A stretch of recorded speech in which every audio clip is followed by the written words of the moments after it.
Hey everybody, Kevin O'Connor here. Thanks for watching this segment of the Nicoletti-Flater video education series. In our last segment, Dr. Devoskina spoke about how officers might be impacted by the current social and political unrest and how they can deal with those impacts. Today I want to talk to you about how that unrest might be impacting spouses and family members and share some ideas with you about what you can do to manage these challenges. With all the current events going on, including the social climate and COVID-19, there's really one word that captures what we're all experiencing right now, and that word is uncertainty. What we know about uncertainty is that as humans, we don't like it.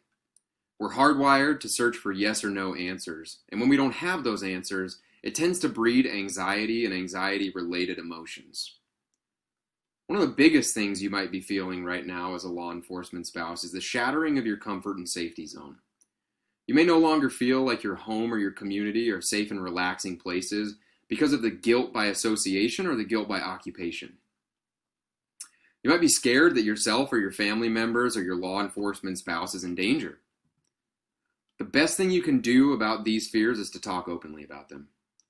Many departments are doing more than ever to protect their officers and their officers' families, both on the job and at home, and you may find some reassurance in hearing what your spouse is doing and what you can do to protect your family. You might also be experiencing a lot of what-ifs or worst-case scenario thinking, and this isn't always a bad thing. What-if thinking oftentimes allows us to contingency plan for various scenarios that pop up. Too much what-if thinking, though, tends to lead us down the mental rabbit hole. If you find yourself spending a lot of time trying to answer your own what-if questions, either by overthinking or researching things on the internet, try utilizing some sort of grounding or centering technique. Guided mindfulness apps like Calm and Headspace can help you start to develop a practice of coming back to the here and now and staying out of the anxiety rabbit hole. Anger and ambivalence are other emotions you might be experiencing right now. You might be angry at the rioters or angry at your friends who have voiced opinions you don't agree with. You may find yourself being confronted by friends and strangers who know that there's an officer in your family, and this may cause you to either feel defensive or like you need to isolate from others. You may also feel conflicted in wanting to support the officer in your family while feeling angry about what happened. Maybe you're even struggling with some family members wanting to join in on the protests without offending officers. Whatever the case may be, you're likely facing a lot of questions, criticisms, comments from extended family members, friends, neighbors, and particularly on social media. It's important to know that these are all acceptable emotions to feel, and that you can and most likely are being a supportive spouse regardless of how you feel on any given day. As with all emotional challenges we face, it's important to remember that no one solution is better than another. You probably have go-to stress management strategies that you have relied on in the past and that have been helpful, and now is a really important time to use those.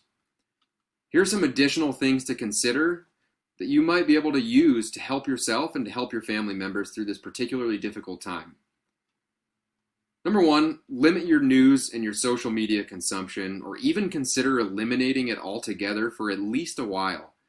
Studies have shown that getting away from social media altogether has significant mental health benefits.